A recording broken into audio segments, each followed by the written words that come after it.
बालेश्वर जिलार अग्रणी संगठन बाबा पंचुलिंगेश्वर टेराकोटा संघ सरकार अनुदान प्राप्त संगठन जहाँ पंचुलिंगेश्वर टेराकोटा संघ नाम बेस परिचित। आज बालेश्वर जिलार माटी कारीगरी पाई आदृत ए संस्था जहाँ जिला तथा राज्य रे बेस नामकरा। बालेश्वर जिला औपदा ब्लॉक ईश्वरपुर पंचायत अधीनस्थ चिंतामणिपुर ग्रामर थिबा बाबा पंचुलिंगेश्वर टेराकोटा पीजीर महिला माने माटी द्वारा विभिन्न सामग्री तैयारी करी स्वावलंबी होई परिछंती।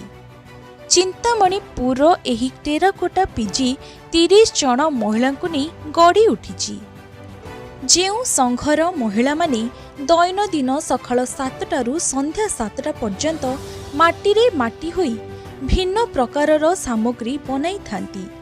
एमितिकी माटी रे हाथी, घोड़ा, हरिण, बाघ, कईंच एवं थाली, ग्लास, कप, पानी जग, माटी हांडी, करेई, दही हांडी और घर सजाइबा पाई माटी रे विभिन्न प्रकारर सारंजाम बनाई बेस स्वावलंबी होई परिछंती। टेराकोटा पीजीर महिला माने माटी रे बनाइथिबा आसबाब पत्र को विभिन्न मेला एग्जिबिशन जाई से माने बिक्री करी तांकर पारिश्रमिक उठांती। एही टेराकोटा ग्रुप ORMAS द्वारा 2017 सेप्टेम्बर 15 रे स्थापना करा जायतिला। एही टेराकोटा पीजी 7 वर्ष हेबो एहा कार्यक्रम करी आसुअछि।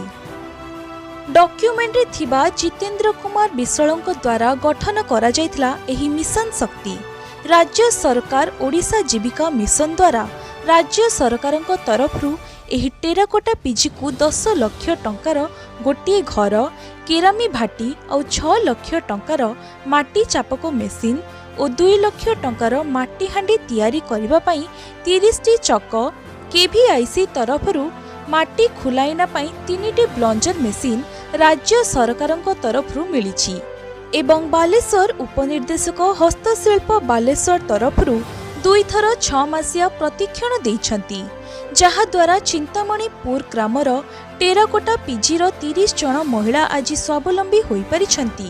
मो नाम सुलोचना बेहेरा, आम घर चिंतामणिपुर आम टेराकोटा पीजी रे काम करू 28 जन महिला। एठी विभिन्न प्रकार काम हुए। कौन सब तैयारी हुए? हाथी, घोड़ा, कईंच, गणेश, माछ, प्रत्येक जिनस तैयारी हुए। प्लस कुल्हड़ हुए, दीप भी हुए। ये जो विभिन्न प्रकार अपन सामग्री सब तैयारी करथुंती, ये सब माटी कंचामालटा कोड आणथुंती? कंचामाल हम पाख बिलरू आसुछि। ये विभिन्न प्रकार सामग्री सब कोडी बिक्री करंती? एटा कटक, भुवनेश्वर, दिल्ली, गोवा भी जाइचु, बॉम्बे भी जाइचु, हैदराबाद भी जाइचु। कौन सरकार साथी कौन अच्छी? सरकार सहित बहुत अच्छी सर। एटा जो 10 लाख टंकार घर आसी, प्लस गैस भाटी देइछन 6 लाख टंकार, 3टा ब्लंजर मेसिन देइछन्ती, प्लस कुल्हड़ मेसिन 3टा देइछन्ती, प्लस 30टा चक भी देइछन्ती। बहुत गवर्नमेंट तरफ हमको सहायता मिली। सोरोरु राजेंद्र गिरी को रिपोर्ट, न्यूज 7 ओडिया।